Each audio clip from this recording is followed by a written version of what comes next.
Let us now continue with the topic of magnetic forces on current carrying conductor. तो हमारे पास यहाँ पे करंट कैरिंग कंडक्टर है which is carrying some current I in the upward direction. The length of the conductor is L and the cross section area of the conductor is A. Cross section area कितना दिया हुआ है A. So now let us assume that small n represents the free electron density. Free electron density का मतलब क्या है बताओ? Number of electrons per unit volume of the conductor. Number of electrons per unit volume of the conductor. So अगर मुझे total number of electrons calculate करने हो, total number of electrons in the given conductor, बताओ कितने होंगे? Total number of electrons अगर आपको निकालने होंगे तो आप उसको रिप्रेजेंट कैसे करेंगे? कैपिटल एन से, विच will be given by the number of electron पर unit volume of the conductor multiplied by the volume of the conductor. और कंडक्टर का वॉल्यूम कितना होगा? Area into length. So small n into A into L will give you the total number of electrons in this conductor. अच्छा, now let us just see that this conductor was having a single electron. यहाँ पे क्या है? एक electron है. अगर current upward direction में जा रहे हैं तो इलेक्ट्रॉन के मूवमेंट की डायरेक्शन क्या होगी? Opposite to the direction of current. तो the electron will be going in downward direction with a drift velocity vd. Now this electron is present in an external electric field. external electric field कितनी है? B. so जब भी एक charge particle एक external electric field में move करेगा तो उसके ऊपर एक मैग्नेटिक फोर्स लगेगा. उसके ऊपर मैग्नेटिक फोर्स लगेगा. सो you will say that the magnetic force on each electron, magnetic force on each electron कितना होगा? ये वाला मैग्नेटिक फोर्स FB से रिप्रेजेंट करेंगे, जो होगा कितना? Q times V vector cross B vector. Since magnetic force vector is given by Q V cross B, in this case velocity कहाँ पर है? डाउनवर्ड डायरेक्शन में. और मैग्नेटिक फील्ड कहाँ है? Inward the plane of paper. So velocity और magnetic field के बीच का एंगल कितना हो जाएगा? 90 डिग्री. क्रॉस प्रोडक्ट हटाएंगे तो क्या आएगा? Sine theta. और साइन 90 की वैल्यू कितनी होती है? 1. सो मैग्नेटिक फोर्स कितना लगेगा? E is the charge on the electron, Vd is the drift velocity of the electron multiplied by the external magnetic field B. ये आपको क्या दे रहे हैं? Magnetic force on one electron. Magnetic force on one electron.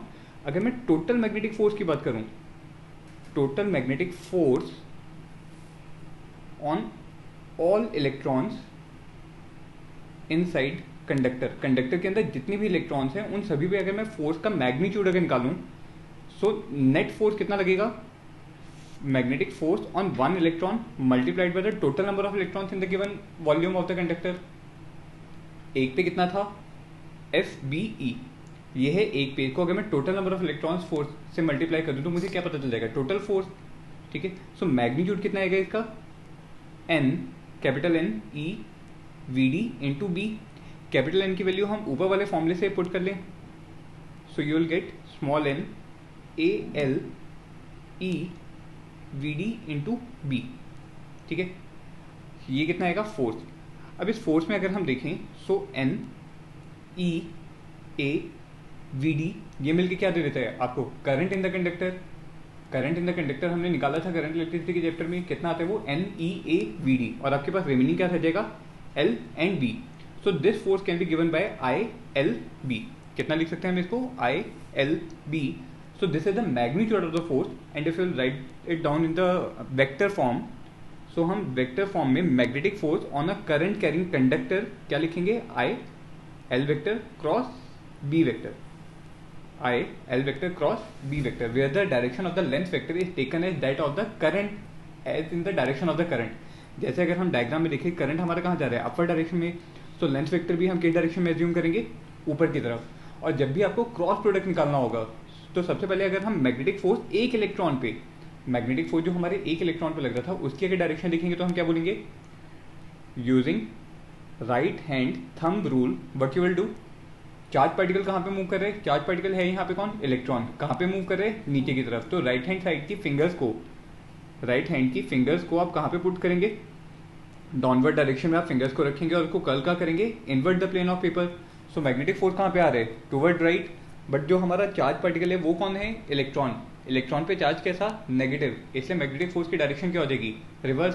So electron पे force कहाँ लगेगा? Toward left hand side. So एक electron पे फोर्स कहाँ लगा? Toward left hand side. दूसरा इलेक्ट्रॉन रहा होता उस पर भी फोर्स कहाँ लगता? Toward right hand side. तीसरा इलेक्ट्रॉन इस पे भी फोर्स, सॉरी दोनों पे फोर्स कहाँ पे लगेगा, टुवर्ड लेफ्ट हैंड साइड। ऐसे जितने भी इलेक्ट्रॉन्स आपके इस वॉल्यूम के अंदर है सभी पे फोर्स कहाँ लगेगा, टुवर्ड लेफ्ट हैंड साइड। सो सारे इलेक्ट्रॉन्स पे अगर force toward left hand side लगा तो कैसे है, हम क्या बोलेंगे, हमारा कंडक्टर जो है वो कहाँ पे मूव करेगा, टुवर्ड लेफ्ट। डायरेक्शन को एक बार दोबारा देखो, क्या बोलोगे आप डायरेक्शन के लिए, using right hand thumb rule you will extend the fingers of your right hand in the direction of velocity. Velocity कहाँ पर है, नीचे की तरफ, तो आप अपने हाथ को कहाँ रखोगे, नीचे की तरफ। फिंगर्स को कहाँ कर्ल करोगे, in the direction of magnetic field which is inward the plane of paper. तो जब हमने अंदर की तरफ कर्ल किया तो थंब कहाँ पे आ रहा है आपका, toward right hand side. So positive charge पे मैग्नेटिक फोर्स कहाँ लगता, टुवर्ड राइट हैंड साइड।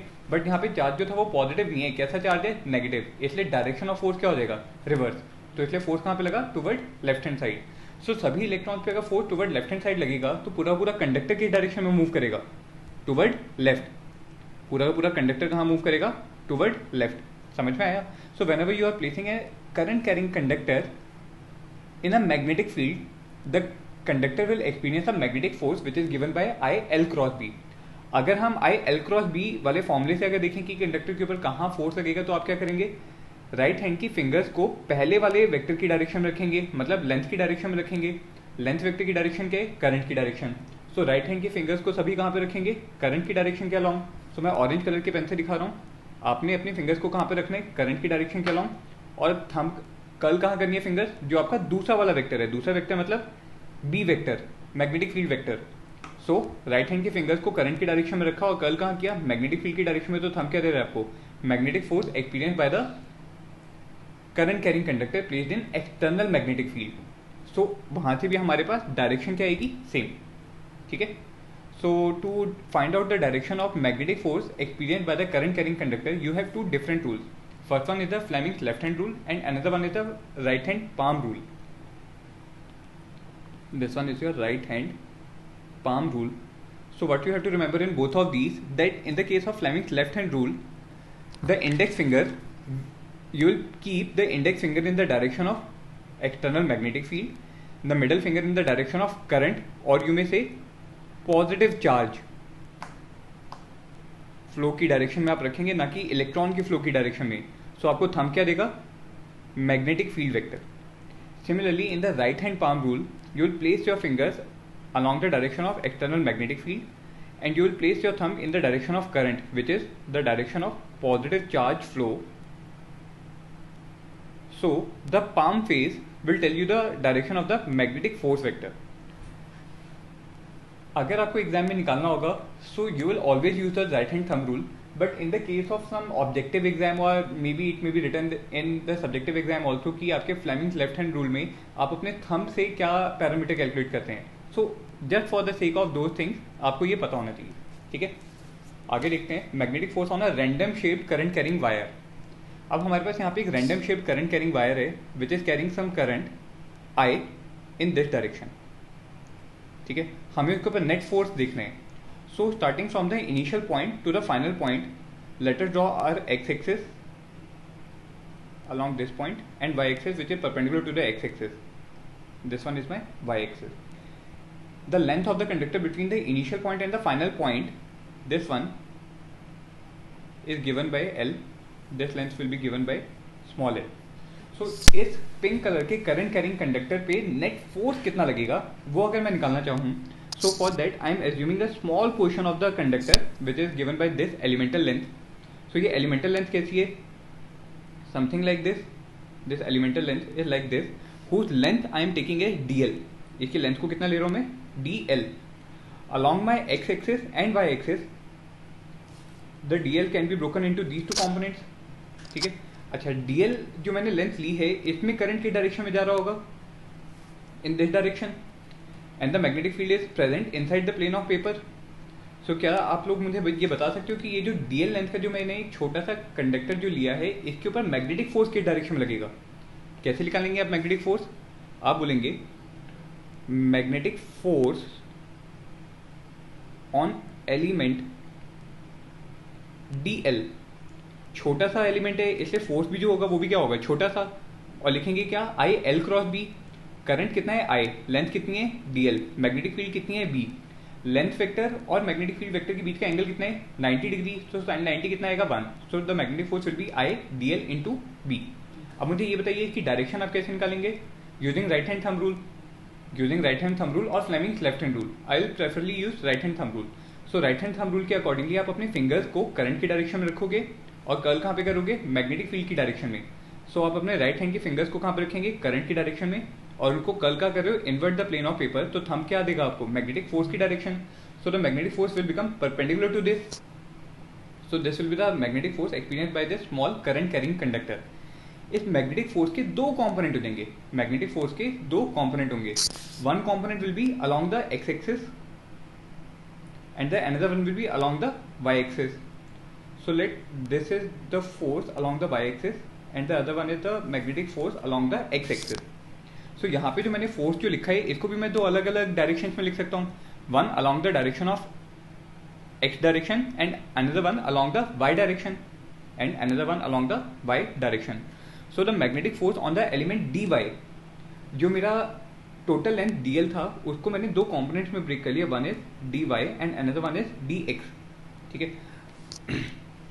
अब यहाँ पे आप ध्यान से देखो, मैं इसी डायग्राम को दोबारा बना रहा हूँ।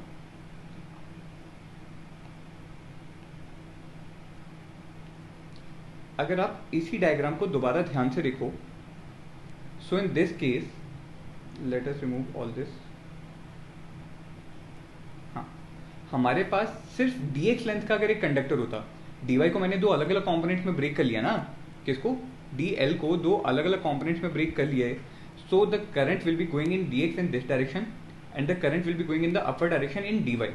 अब मैं dl को भी यहाँ से रिमूव कर देता हूँ, सो मेरे पास dx का एक कंडक्टर है dx लेंथ का और दूसरा कंडक्टर मेरे पास dy लेंथ का है जिसमें करंट की डायरेक्शन मुझे पता है। तो अगर मुझे dx वाला कंडक्टर अगर पता है तो मुझे उसके ऊपर फोर्स की डायरेक्शन बता सकते हो कहाँ पे लगेगी, कैसे निकालेंगे, using right hand thumb rule. So dx के ऊपर फोर्स जो लगेगा वो कहाँ पे लगेगा, इन दिस डायरेक्शन। सिमिलरली dy वाले अगर कंडक्टर पे आप फोर्स की डायरेक्शन निकालेंगे तो वो फोर्स कहाँ लगेगा, टुवर्ड दिस डायरेक्शन। अब ऊपर वाले डायग्राम से अगर आप कंपेयर करो, सो जो फोर्स मेरा dy वाली लेंथ पे लग रहा है वो फोर्स मेरा कौन सा था, along x axis, so I will write it as this one. और जो फोर्स मेरा dx वाली लेंथ पे लग रहा है वो कहाँ पे लग रहा है, y डायरेक्शन में, वो कहाँ पे लग रहा है, y डायरेक्शन में, so I will write it as this one. समझ में आया, ठीक है। अब देखिए जो हमने ऊपर जो फोर्स लिखा था आई डी एल बी, ये तो हमने लिखा था dl लेंथ पे, इसको मैं दो अलग अलग डायरेक्शन के लिए भी लिख सकता हूँ, सेम डायग्राम को मैं दो अलग अलग डायरेक्शन के लिए भी लिख सकता हूँ ना। सो here I am writing down the magnetic force on element dx। dx वाला जो मेरा एलिमेंट है उसके पास फोर्स कहाँ पे लग रहा है, अलॉन्ग द y डायरेक्शन, कहाँ पे लग रहा है, along the y direction. So I will right dfy which will be given by bib into dx। Length मेरी dx के अलॉन्ग थी लेकिन फोर्स कहाँ पे लग रहा है उसके ऊपर, along the y direction. Similarly dfx, जो फोर्स मेरा x डायरेक्शन में लग रहा है वो कौन से वाले एलिमेंट पे लग रहा है, dy वाले एलिमेंट पे, तो हम उसके लिए क्या लिखेंगे, ib इंटू dy। क्या लिखेंगे, ib इंटू dy। अगर आपको टोटल फोर्स निकालना है, क्या निकालना है, सो टोटल फोर्स निकालने के लिए आप क्या करेंगे, इन दोनों एक्सप्रेशन को क्या करोगे, इंटीग्रेट करोगे, दोनों को क्या करोगे, इंटीग्रेट करोगे। अब आओ मेन डायग्राम में देखो, along the y axis what is my initial coordinate and the final coordinate. Along y axis जब मैं dy का इंटीग्रल कर रहा हूँ तो मेरे को dy का वेरिएशन देखना है, इनिशियल पॉइंट पे ओरिजिन पर है और फाइनल पॉइंट पे मेरा कहाँ पे मीट किया है, x एक्सिस पे। So initial and final coordinate for dy will both be zero, और अगर दोनों ही जीरो हैं तो हमारा इंटीग्रेट करके फाइनल आंसर क्या आएगा, जीरो। अगर हम अलोंग x एक्सिस देखें, अलोंग x एक्सिस अगर मैं देखूं तो मेरा x कोऑर्डिनेट इनिशियली कितना है, जीरो, लेकिन मेरा फाइनल कोऑर्डिनेट कितना है, length l। So this will give me the net force which is acting along the y direction, which is acting along the y direction. So from here I can right it down from expression number 1 और expression number 2। So the net force will be given by the vector sum of first and second one, जहाँ पे second मेरा क्या है, zero. सो पहला मुझे कितना देगा, I L B, कितना देगा, I L B। So I will say the net force on this random shaped wire, net force on this random wire will be given by I L B। समझ में आया? Although the shape of the wire was random, but if I replace the given wire by this one, जहाँ पे मैंने initial और final point वाले points को join किया और वहाँ पे मैंने करंट की डायरेक्शन माना जो मेरा ओरिजिनल करंट की डायरेक्शन थी. So I can replace the pink colored wire by this yellow colored wire whose length is given by the displacement length between the initial point and the final point of the wire. जो मेरा displacement length है, मतलब initial point और final point के बीच का जो मेरा लेंथ है, उस लेंथ का अगर मैं एक स्ट्रेट वायर अगर कंसिडर करूं, सो स्ट्रेट वायर पे मुझे बताओ मैग्नेटिक फोर्स कहाँ लगेगा? Right hand thumb rule use करते हुए आप क्या बोलेंगे? करंट की डायरेक्शन में अपने राइट हैंड की फिंगर्स को रखो, कर्ल कहाँ पे करोगे? मैग्नेटिक फील्ड की डायरेक्शन में. सो आप यहाँ पे क्या करेंगे? बोलो. सबसे पहले आप अपने फिंगर्स को रखेंगे टुवर्ड दिस डायरेक्शन और आप उसको कर्ल कहाँ करेंगे? अंदर की तरफ. तो मैग्नेटिक फोर्स कहाँ लग रहा है? मैग्नेटिक फोर्स की डायरेक्शन क्या आ रही है? This one. समझ में आया? और यहाँ पे अगर देखोगे तो ये हमारा वही फोर्स की डायरेक्शन है जो हमारे dx वाले लेंथ पे लग रही थी. समझ में आया? सो this will be the direction of the net force which will be experienced by the conductor. लेकिन कौन सा कंडक्टर? येलो कलर वाला या पिंक कलर वाला? पिंक वाला, क्योंकि येलो तो हमने एज्यूम किया था. एक्चुअली में कौन सा कंडक्टर था? पिंक वाला. एक्चुअली में कौन सा था वहां पे? पिंक वाला था. So this will be the force which will be experienced by the pink coloured conductor. समझ में आई बात? ठीक है, आगे देखिए. Now let us calculate the force on two parallel current carrying wires. अब हमारे पास दो पैरेलल करंट कैरिंग वायर्स हैं. In the first wire let us say that the current is I1 which is going in upward direction. सो पहले वाले में हम करंट कितना मान लेते हैं? I1 which is going in upward direction and it is of infinite length. The current is I1. ठीक है, and the distance between the two conductors is given by R. दोनों के बीच का डिस्टेंस कितना है? Small r. ठीक है, सो सबसे पहले हमें यहाँ पे निकालना क्या है? The force experienced by the current carrying conductor AB due to magnetic field produced by the infinitely long current carrying conductor. AB उसमें करंट था कितना? I2 और AB वाला जो कंडक्टर उसकी लेंथ कितनी है? L. अब AB वाले कंडक्टर को मैंने एक एक्सटर्नल मैग्नेटिक फील्ड में रखा है, लेकिन वो एक्सटर्नल मैग्नेटिक फील्ड किसने बनाई है? Infinitely long current carrying conductor जिसमें करंट कितना चल रहा है? I1. ठीक है, सो द मैग्नेटिक, सबसे पहले हम क्या निकालें? मैग्नेटिक फील्ड स्ट्रेंथ निकाल लें. कहाँ पे निकालोगे मैग्नेटिक फील्ड स्ट्रेंथ? AB की लोकेशन पर. कहाँ पे निकालोगे? AB की लोकेशन पर. So magnetic field strength due to I1 at the location of, कौन सी लोकेशन पे बताओ? At the location of AB. ठीक है, कितना होगा वो? रिप्रेजेंट किससे करेंगे? B1 से. और मैग्नीट्यूड कितना आएगा? Mu naught I1 upon 2πr. Direction बताओ. डायरेक्शन कैसे बताएंगे? Using right hand thumb rule. लेकिन इस केस में हम कैसे बोलेंगे? थंब को हम रखेंगे करंट की डायरेक्शन में, तो कर्ल्ड फिंगर्स क्या देगी हमें? मैग्नेटिक फील्ड की direction.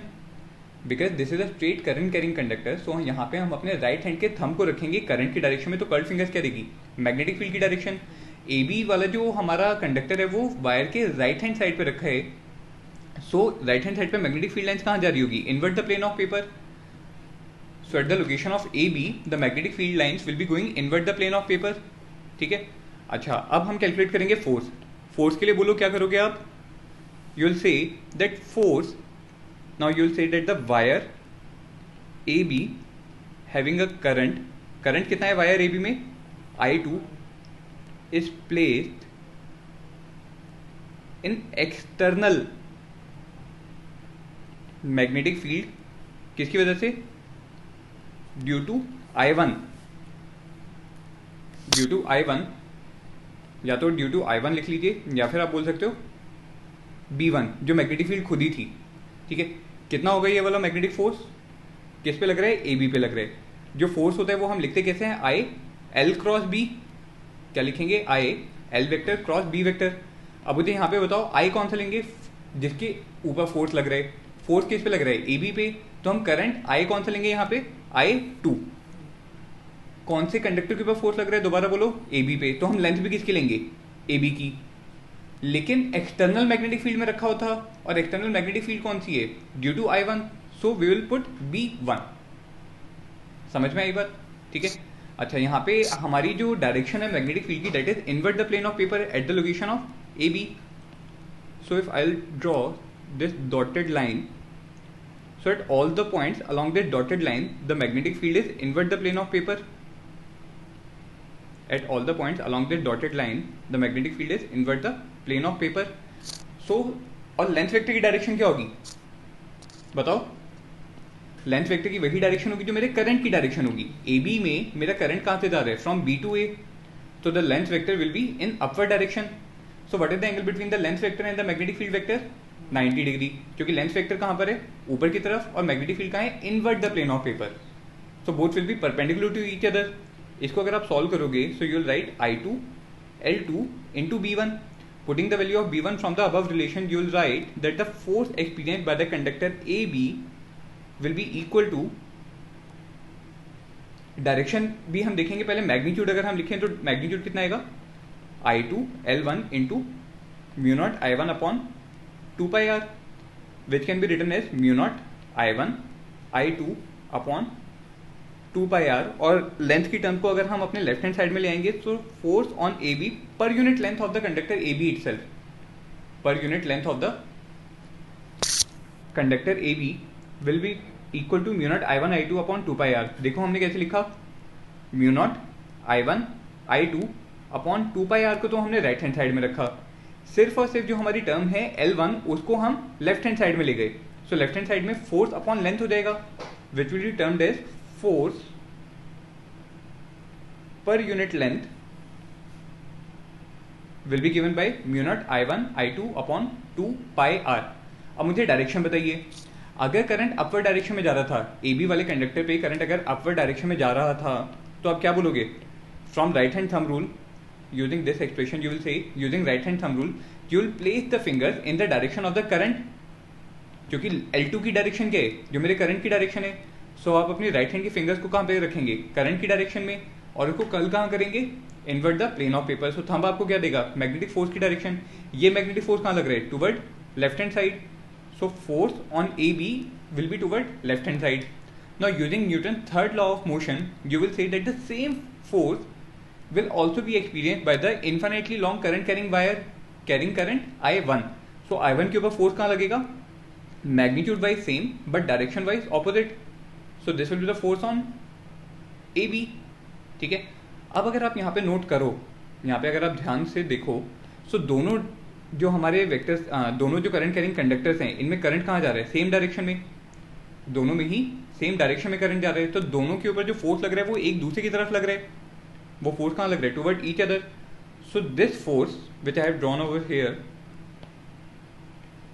This is the force which will be experienced by both of them. So यहाँ पे हम नोट में क्या लिख लेंगे? If current is in same direction, current अगर दोनों वायर्स में सेम डायरेक्शन में जा रहे हैं तो दोनों एक दूसरे को क्या करने वाले हैं? Attract. Both wires will attract each other.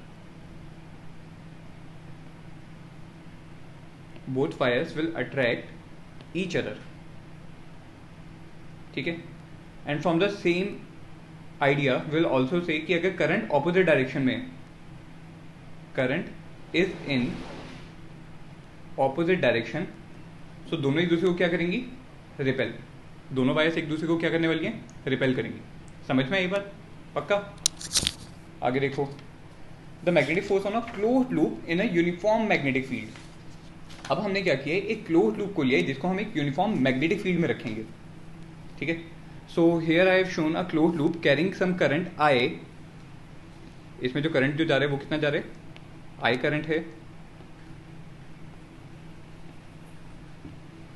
In all the four sections of the close loop, and let we name the end points as P, Q, R and S.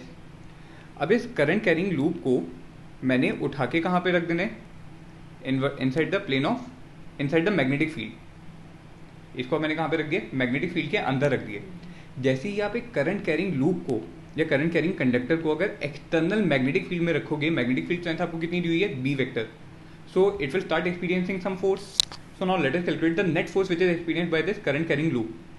So the force on the loop will be given by the force on the individual segments of the loop. Segment कौन कौन से हैं?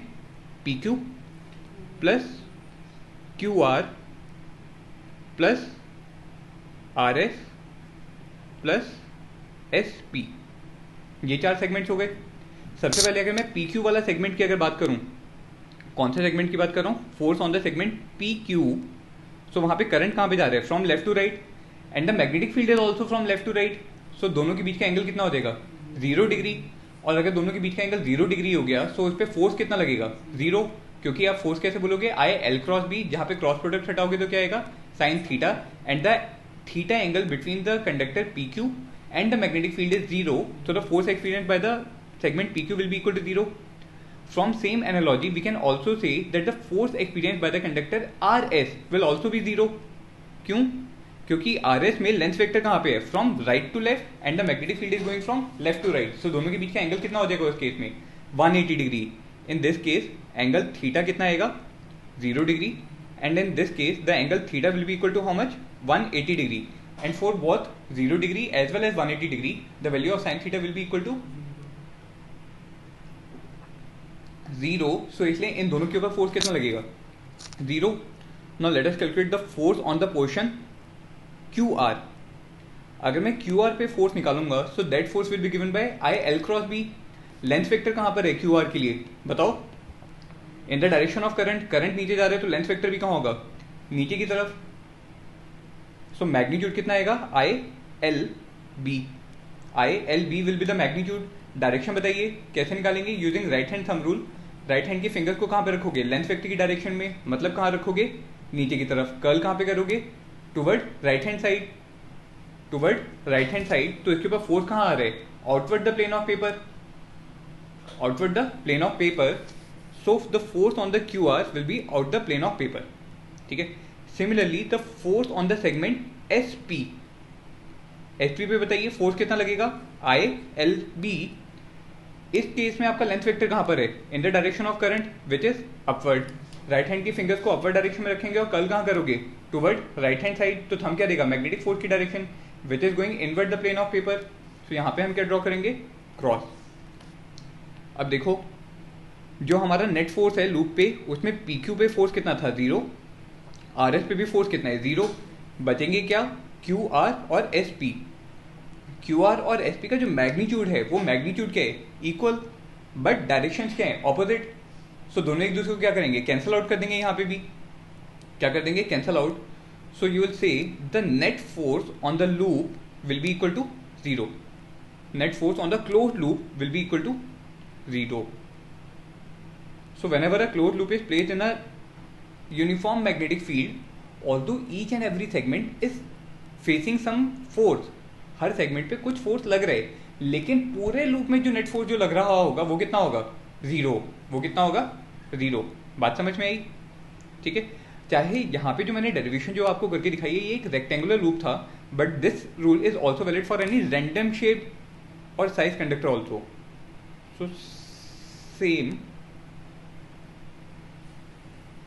for random shape और size. लेकिन loop क्या होना चाहिए? Closed. Loop कैसा होना चाहिए? क्लोज्ड लूप होना चाहिए. इन केस अगर आपका लूप क्लोज्ड ना हो, अगर आपका लूप जो है वो क्लोज्ड लूप ना हो, जैसे मान लीजिए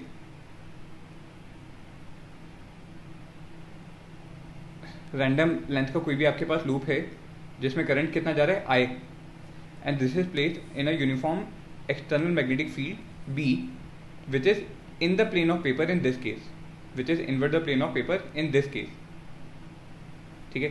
अब बताओ, अगर आपको इस ओपन लूप पे अगर फोर्स निकालना होगा, ओपन लूप पे अगर फोर्स निकालना होगा, तो आप कैसे निकालोगे फोर्स?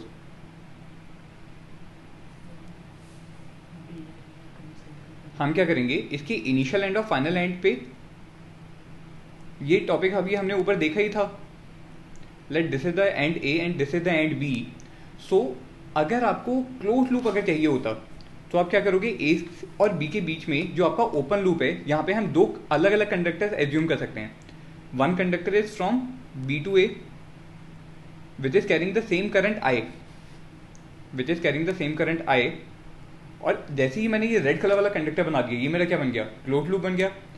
असल में मेरा क्या था, क्लोज लूप था, जिसको मैंने ओपन लूप था, जिसको मैंने क्लोज कैसे किया, by imagining a straight conductor from the length B to A, जिसकी वजह से ये क्या बन गया, क्लोज लूप।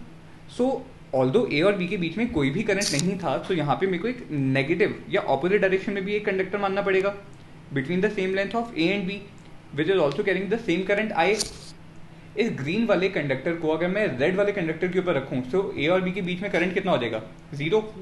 ए और बी के बीच में करंट क्या हो जाएगा, zero, which was the condition of my open loop. So the force on the open loop, force on the open loop can be given by the force on the closed loop plus force on the conductor AB, which is given by the green colored conductor। ठीक है, जो downward direction में है। तो यहाँ पे मैं arrow के लिए डाउनवर्ड वाला ड्रॉ कर रहा हूँ, so that you will just realize कि करंट हम कौन सा ले रहे हैं, जो ए से बी में जा रहा है, ना कि बी से A. So even this is not required, only you may put a bar over here कि ए से बी की तरफ जो करंट जा रहा है। ठीक है, अच्छा क्लोज लूप में कितना फोर्स है, zero. So the force on the open loop will be given by the force on the length from A to B. अब ए से बी में करंट कहाँ पे आ रहे हैं, ए से बी की डायरेक्शन में। Using right hand thumb rule you will say that the force experience by this will be in this direction. So open loop पे भी फोर्स कहाँ पे लगेगा, सेम डायरेक्शन में। ओपन लूप पे भी फोर्स कहाँ पे लगेगा, सेम डायरेक्शन में। So this pink colour loop will experience a force in this particular direction। समझ में आई बात। हमने इस पे फोर्स कैसे निकाला, using right hand thumb rule, where the length between the point A and B I am assuming it is L. बात समझ में आई, ठीक है। So although the force on the close loop is also given in the upward case, यहाँ पे net force कितना था, zero. But again I am saying that each and every portion, each and every portion of this closed loop, each and every portion of this segment QR is experiencing a force in the upward direction, and each and every portion of this segment S2P is experiencing a force in the inward direction. So although the net force is zero, but both the forces are separated by some distance। दोनों forces जो है, upward direction वाला और downward direction वाला, दोनों किसी distance से separated हैं। सो दोनों फोर्स मिलके क्या बनाएंगे, टॉर्क बनाएंगे। दोनों फोर्स मिलके क्या बनाएंगे, torque. So this loop will also experience a torque. आइए वो टॉर्क हम कैलकुलेट करते हैं। So the torque due to the magnetic forces on a current carrying loop, in this case let us assume that the current I is flowing in all the portions of the loop as shown in the figure. ठीक है, तो अभी हमने देखा था जो हमारा segment P Q था उस पे फोर्स कितना है, जीरो। जो हमारा सेगमेंट क्यू आर है उस पे फोर्स हर पॉइंट पे कहाँ लग रहा है, in the outward direction. Then in the segment from R to S the force is again zero, and in the segment from S to P the force is acting inward the plane of paper. So और दोनों ही जो forces जो हैं, force on the segment Q R as well as force on the segment S P, magnitude कितना है उसका, I L B. Magnitude कितना है, I L B. Both the forces are separated by the distance small B. दोनों forces कितने distance से separated हैं, small B से। सो अगर मैं टॉर्क की बात करूं, टॉर्क ऑन कंप्लीट लूप, कौन सा loop, P Q R S. ठीक है, किसकी वजह से बनेगा, due to couple forces. Due to couple forces, यहाँ पे कपल फोर्सेज का मतलब कौन सा है, दो फोर्सेज जिनका मैग्नीट्यूड सेम था लेकिन वो किसी डिस्टेंस से सेपरेटेड थे, जो किसी डिस्टेंस से सेपरेटेड थे। मतलब force on Q R and force on the portion S P. ठीक है, अगर मुझे ये वाला टॉर्क निकालना है, so torque will be given by the force, the magnitude of the force I L B multiplied by the distance by which the forces are separated. कितने distance से सेपरेटेड हैं, स्मॉल डिस्टेंस बी से। कौन से distance से separated है, देखो small distance B से सेपरेटेड है यहाँ पे। सो टॉर्क कितना लगेगा, I L capital B into small B, where length into breadth will give you the area of the loop. Length into breadth will give you the area of the loop. कौन सा loop, P Q R S का area कितना होगा, length L multiplied by the breadth B. So I can replace L into B by the area of the loop capital A, and if I multiply this by capital N, which is the total number of turns in the given loop, so the net torque experience will be given by N I A into B. ये क्या लगेगा? Net torque. समझ में आया? दूसरे diagram में देखिए, here I am defining one more term as area vector. हम यहाँ पे क्या बात कर रहे हैं? एरिया वेक्टर की. Let us represent the area vector by A vector sign. Area vector की हम डायरेक्शन कैसे निकालेंगे? सबसे पहले डायरेक्शन देखिए, हमारे पास करंट किस डायरेक्शन में गिवन था? इन the segment from P Q R S, the direction of the current is as shown in the figure. So now using the right hand thumb rule, you will curl your fingers in the direction of the current in the loop. हम current की direction में अपने right hand के fingers को curl करेंगे तो thumb क्या देगा हमें? एरिया वेक्टर की डायरेक्शन. थंब क्या देगा हमें? एरिया वेक्टर की direction. So in this case अगर आप अपनी राइट हैंड के फिंगर्स को करंट की डायरेक्शन में अगर कर्ल करोगे, सो किस डायरेक्शन में कर्ल करने वाले हो? इस डायरेक्शन में कर्ल करोगे. सो थंब कहाँ पे जाएगा? Inward the plane of paper. Thumb कहाँ पे जाएगा? Inward the plane of paper. Since this is rotated by some angle, so let us say that the area vector is acting along this direction. जो मेरा area vector है पूरे loop के लिए, सिर्फ सेगमेंट PQ के लिए नहीं, पूरे लूप के लिए ये मेरा एरिया वेक्टर कहाँ पे है? Inward the plane of paper and it will be making angle of 90 degree with the plane of the loop. कौन सा प्लेन? PQRS वाला जो प्लेन है उससे 90 डिग्री पे मेरा एरिया वेक्टर होगा. ठीक है. Now let us say that this area vector is making some angle theta with the horizontal direction. इसने एंगल कितना बनाया हुआ है? थीटा एंगल बनाया हुआ है. ठीक है. So area vector makes an angle theta with the direction of the magnetic field vector. So in that case the torque tau will be given by, अब दोबारा देखो, जो हमारा सेगमेंट QR है, डायग्राम में साफ साफ देखो, जो हमारा सेगमेंट QR है उस पे फोर्सेस कहाँ लग रहे हैं? Outward the plane of paper. और जो सेगमेंट SP है वहां पे फोर्सेस कहाँ लग रहे हैं? Inward the plane of paper. But in this case both the forces are separated by the distance which will be given by the distance between this purple dotted line and the other purple dotted line. ये वाला distance कितना होगा? B sin theta. ये वाला distance कितना होगा? B sin theta, where I will say that the distance between the point S and R, this distance is equal to how much? B, and this angle will be theta.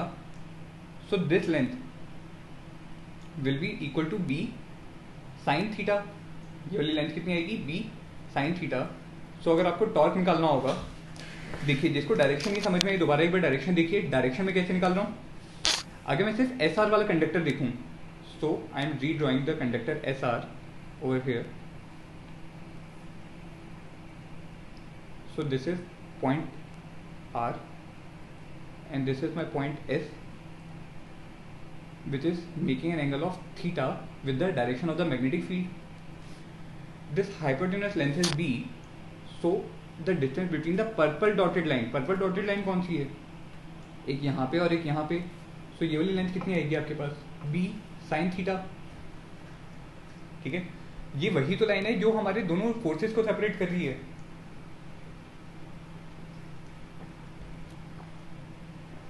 जो हमारा force QR वाले conductor पे लग रहा है वो कहाँ पे लग रहा है?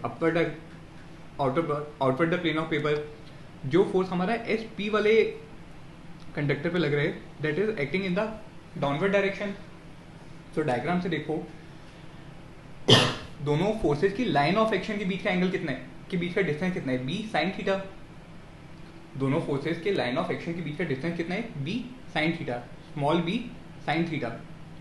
So now the torque will be given by the force कितना है? ILB multiplied by the distance between the line of action of the two forces, B sin theta. Now again BL into B will give me the area of the loop. Since area is a vector quantity और साथ में हमें क्या मिल रहा है? sin theta. So I'll say the torque tau vector will be given by I A B sine theta, कितना torque आएगा, I A B sine theta. अच्छा यहाँ पे हम वेक्टर का साइन हटा देते हैं। Now again I am introducing one more term which is known as magnetic dipole moment. हम क्या टर्म डिफाइन कर रहे हैं, magnetic dipole moment which is given by the product I into A, which is given by the product I into B, and let us say that total number of turns in the given loop is capital N. So M vector, capital M vector, which is given by N I into A vector. This M vector is known as magnetic dipole moment, or you may say that this is the magnetic moment of loop. This is magnetic moment of the given loop. ठीक है, so this is the definition of magnetic dipole moment, that current multiplied by the area vector will give you the magnetic moment of the given loop. Direction कैसे देखेंगे हम magnetic dipole moment की, by the direction of the area vector A. So you will say from here that the direction of magnetic moment dipole moment M vector is always along the direction of area vector। और area vector की direction हमने कैसे लिखी थी, using right hand thumb rule, जहां पे हमने क्या बोला था, फिंगर्स को हम कल कहां पे करेंगे, along the direction of current in loop में जिस डायरेक्शन में आपका करंट जा रहा है उस डायरेक्शन में अगर आप अपनी फिंगर्स को रखेंगे, विच इज स्टेप नंबर 1, तो स्टेप नंबर 2 आपको क्या बताएगा, thumb will give the direction of area vector. और जो आपके एरिया वेक्टर की डायरेक्शन होगी वही डायरेक्शन किसकी आएगी, आपके मैग्नेटिक डायपोल मोमेंट वेक्टर की। ठीक है, सो आई इंटू ए इंटू एन, इसको अगर मैं रिप्लेस करूं एम से, तो मेरे टॉर्क कितना आ रहा है बताओ, M B sine theta. So in the terms of vector I can write that torque vector tau is equal to M vector cross B vector. कितना आएगा, M vector cross B vector. समझ में आया? This is very much similar to the case of an electric dipole placed in a uniform electric field E vector. So यहाँ पे torque जो मेरे को मैग्नेटिक फॉर्म में जो मिला है, similarly when an electric dipole P vector is placed in uniform electric field और का स्ट्रेंथ कितना है, E vector, so the torque experienced by the electrostatic torque experienced by the electric dipole was given by P vector cross E vector. It was given by P vector cross E vector. ठीक है, ये हमने already derive किया था हमारे electrostatics के chapter में। ठीक है, आगे देखिए, interaction energy of current carrying loop in magnetic field. So similar to the case of the interaction energy in the case of electric dipole in a uniform electric field, वहां पे हमारे पास क्या रिजल्ट आता था, electrostatic energy of the electric dipole placed in uniform electric field was given by minus p vector dot e vector. So you can right away say that similarly the interaction energy of the current carrying loop in magnetic field ub can be given by minus m vector dot b vector, minus m vector dot b vector. So आपको क्या मिल जाएगा यहाँ पे, interaction energy. समझ में आया? Interaction energy का मतलब क्या है, potential energy of the loop, potential energy of the given loop. ठीक है, so in this case the small, in this case you may say that small current carrying loop, small current carrying loop behaves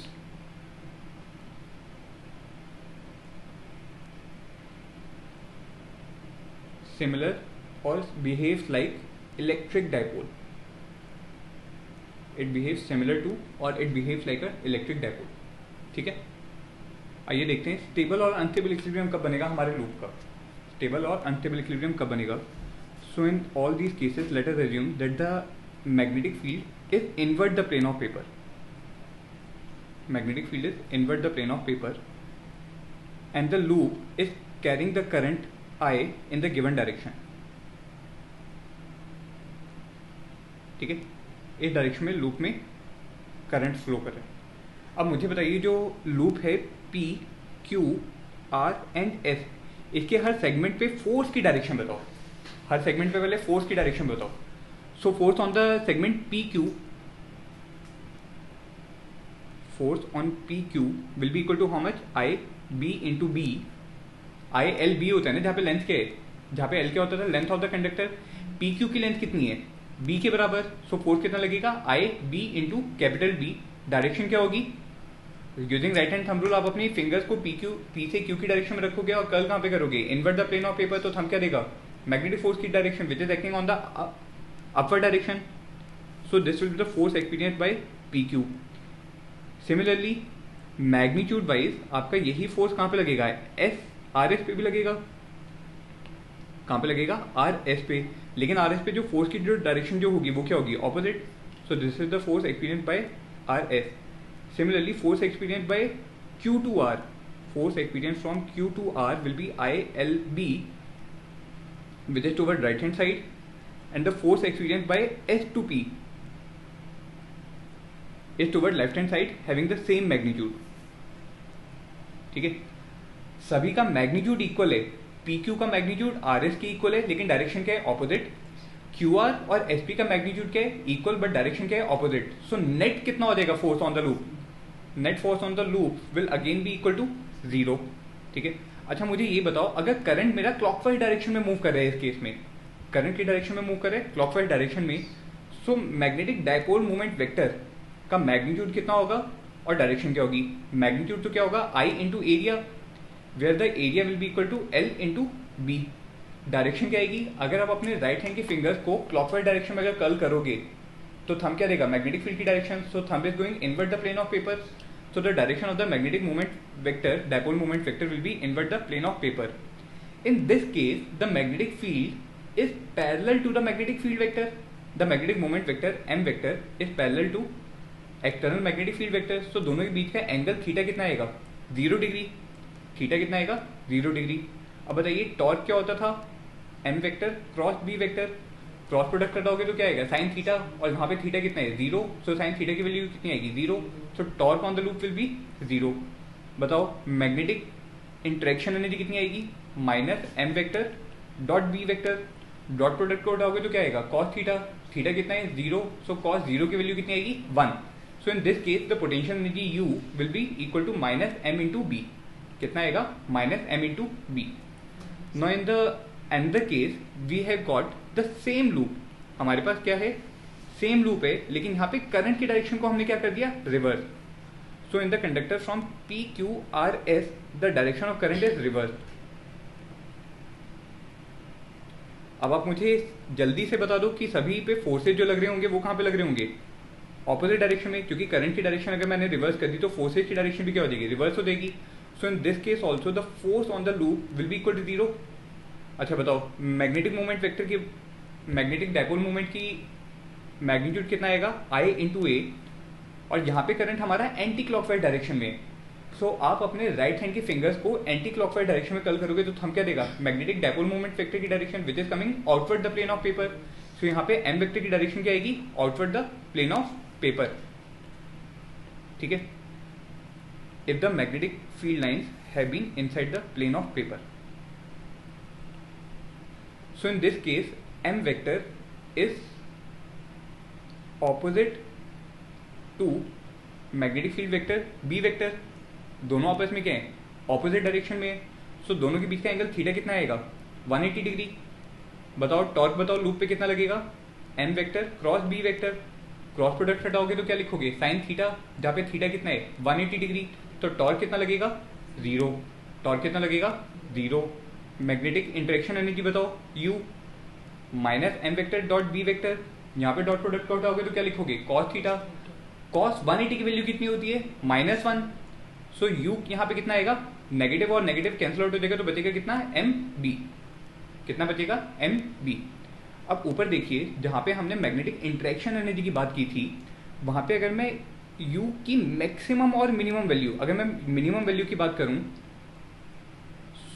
so u की minimum value कब मिलेगी? Minus M B cos theta.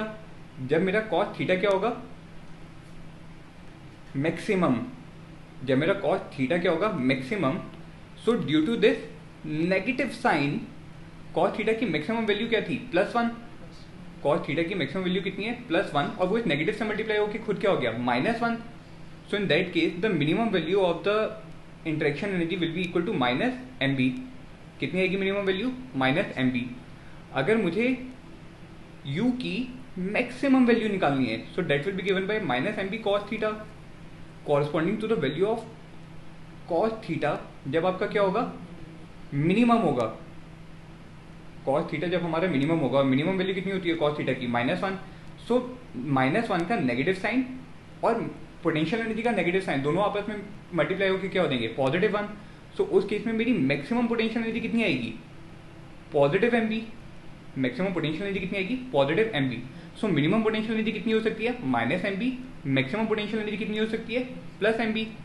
Using these two things you will say in this case you have got negative sign. तो यहाँ पे जो potential energy मेरी रही होगी वो कौन सी रही होगी? Minimum potential energy.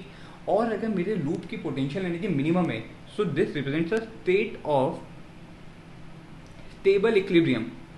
जब पोटेंशियल एनर्जी मिनिमम होती है तो वहां पे हमें क्या मिलते हैं? स्टेबल इक्विलिब्रियम मिलते हैं। नीचे देखो, आपको यहाँ पे पोटेंशियल एनर्जी क्या मिल रही है? पॉजिटिव। तो यहाँ पे पोटेंशियल एनर्जी क्या रही होगी? मैक्सिमम। और जब मेरी पोटेंशियल एनर्जी मैक्सिमम होती है तब आप क्या बोलेंगे? This is the state of unstable equilibrium. This is the state of unstable equilibrium. समझ में आई बात? ठीक है, आगे देखिए। Work done in changing the orientation of a current loop in magnetic field. हमारे पास एक लूप दिया हुआ था जिसकी करंट कुछ ओरिएंटेशन थी with respect to the magnetic field, so it will be having some initial potential energy. So let us say that the initial potential energy of loop placed in magnetic field B vector U I, it is given by minus M B cos theta 1। कितना है? Minus M B cos theta 1, where theta 1 is the initial angle between the magnetic dipole moment vector m vector of the loop and the external magnetic field b। अब मैंने क्या किया? इस loop को थोड़ा सा रोटेट करवाया, और रोटेट करवाने के बाद जो फाइनल एंगल जो बना, फाइनल एंगल कितना बना है? θ2। सो उसकी वजह से जो मेरे लूप की पोटेंशियल एनर्जी जो है वो चेंज हो गई, which is given by U final and it is minus M B cos theta final. पहले था थीटा इनिशियल और बाद में कितना हो गया? Theta final. So the external work done in changing orientation of loop,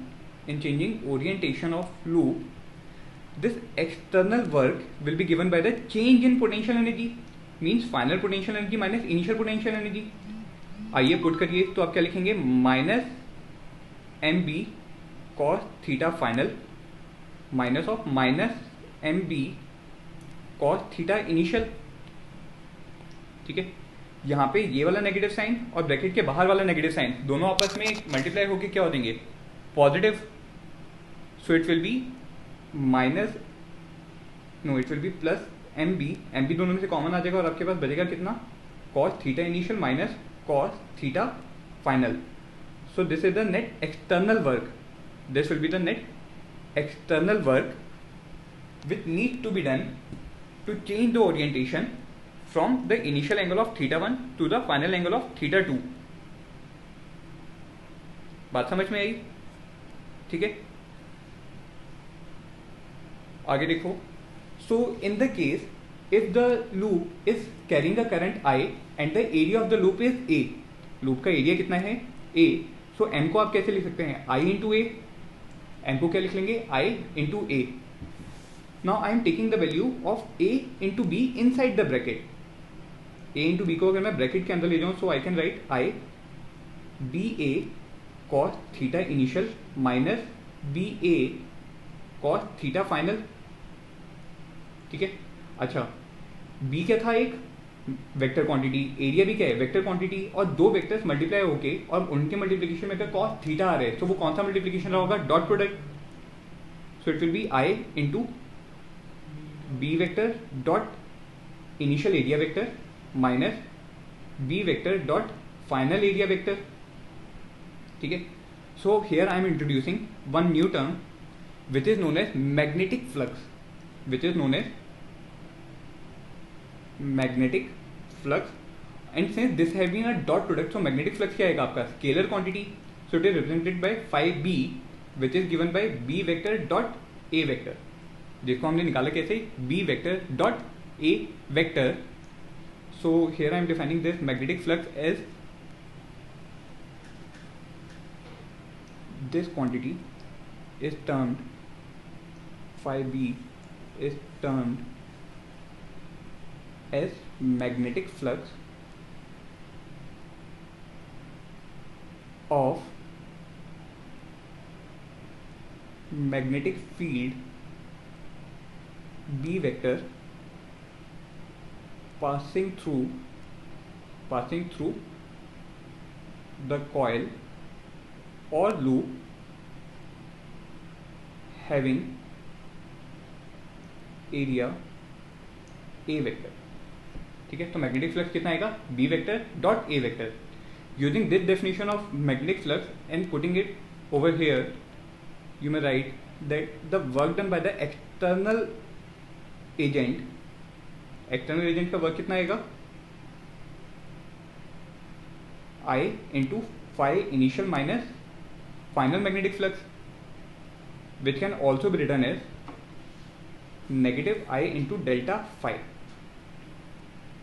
negative I into delta phi. समझ में आई बात. ये हमें क्या मिला, एक्सटर्नल एजेंट का वर्क मिला, जो हमने दो अलग अलग फॉर्मूले से निकाला. ठीक है. आइए नेक्स्ट टॉपिक देखिए. The ratio of magnetic moment of a rotating charge body to its angular momentum. So here we are given that a positive charge Q is rotating in a circular path with a uniform angular velocity omega and the radius of the circular loop is r. तो आपके पास अगर एक current, एक charge particle अगर move कर रहे हैं, सो वो एक इक्विवेलेंट करंट फॉर्म करेगा, and the current is given by delta Q upon delta T. So in the case यहाँ पे अगर हम एक कंप्लीट सर्कल के दौरान अगर टाइम की बात करें, so the time will be 2 pi by omega. So you may say that the equivalent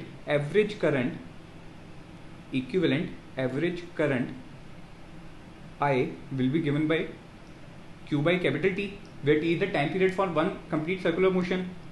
So this I will be given by Q divided by 2 pi by omega, which can be written as Q omega upon 2 pi. Now for this current carrying loop, जहाँ पे हम current की direction क्या मान सकते हैं, positive charge की direction. So I can assume that N equivalent current I is flowing through this circular loop having a magnitude I which is given by Q omega upon 2 pi. सो इसकी वजह से जो मेरा मैग्नेटिक मोमेंट जो आएगा, क्या, magnetic moment of the rotating charge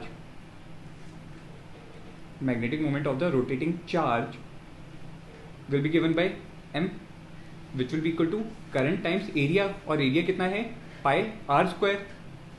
ठीक है. करंट I की वैल्यू को ऊपर वाले फॉर्मूले से अगर आप पुट करेंगे, so you will gate half Q omega r square. ठीक है. This is my equation number 1. Half Q omega r square, this is the magnetic moment of the rotating charge particle. आइए आगे देखिए. The angular momentum of charge, angular momentum अगर हमें charge का निकालना है, सो एंगुलर मोमेंटम को represent किससे करते हैं, L से, and this angular momentum will be given by mr square into omega, where mr square is the moment of inertia of the charge particle about the centre of the circle. So L will be given by mr square into omega. कितना आएगा, mr square into omega. So the ratio of this angular momentum,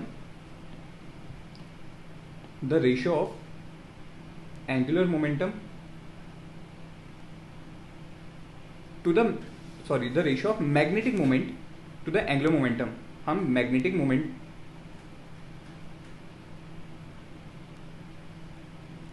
का रेशियो किससे निकाल रहे हैं? Angular momentum से।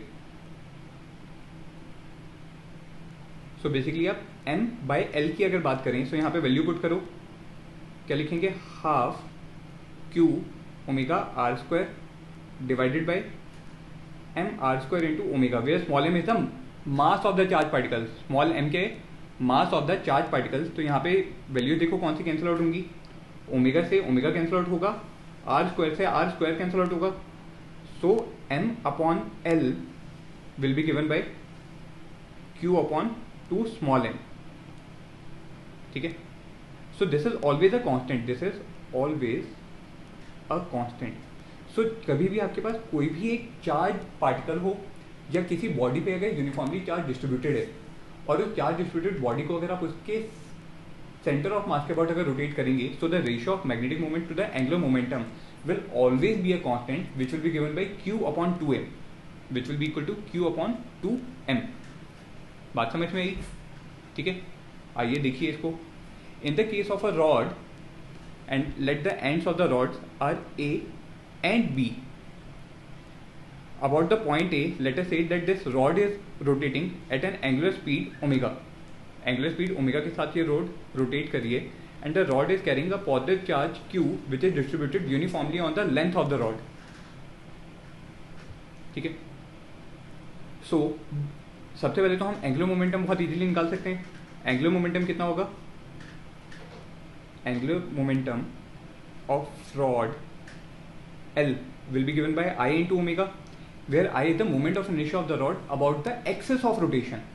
Axis of rotation क्या है? A रॉड का A के अबाउट मोमेंट ऑफ इनर्शिया कितना आएगा? m l square upon 3, where m is the mass of the rod, so it will be m l square by 3 into omega। This is the angular momentum of the rod।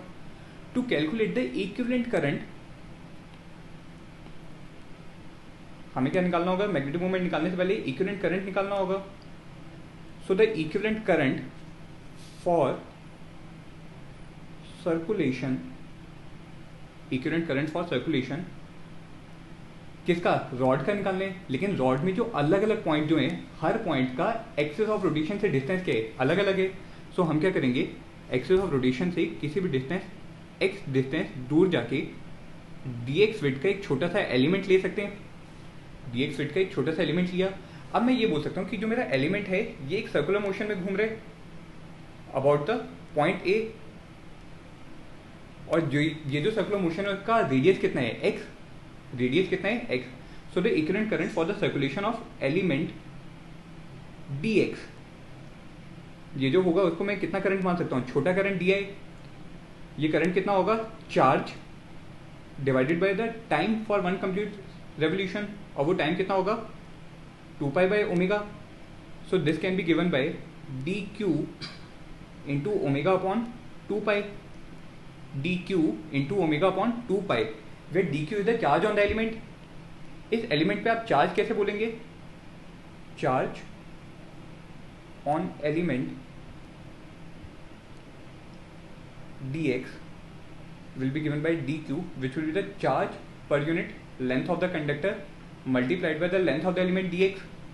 क्योंकि charge जो था वो क्या था? Uniformly distributed था। So this charge पर unit length q by l, और you may also denoted by lambda into dx will be the charge on the element dx। So putting the value of dq from here, you may write lambda into omega into dx upon 2 pi। तो ये हमें क्या मिल गया? छोटा वाला current मिल गया। अगर आपको पूरे रॉड का मैग्नेटिक मोमेंट निकालना हो, पूरे रॉड का अगर आप मैग्नेटिक मोमेंट निकालोगे तो आप क्या लिखोगे? मैग्नेटिक मोमेंट, सबसे पहले हम एलिमेंट का मैग्नेटिक मोमेंट निकालेंगे। So the magnetic moment of the element will be given by dm, which will be equal to the small current I multiplied by the area, और एरिया कितना होगा? पाई X square. Area कितना होगा? पाई X square. सो इसकी value बताओ कितनी आएगी? Lambda की जगह हम q बाई एल पुट कर रहे हैं directly, so it will be given by q omega into pi X square upon 2 pi L. ठीक है, कितना आएगा Q omega pi X square upon 2 pi L. यहाँ पे देखिए आपके न्यूमरेटर में पाई और डिनोमिनेटर में जो पाई है दोनों टर्म आपस में क्या हो जाएंगी, कैंसिल आउट हो जाएंगी। अगर आपको टोटल मैग्नेटिक मोमेंट निकालना है so that will be given by the integral sign. So you will say the total magnetic moment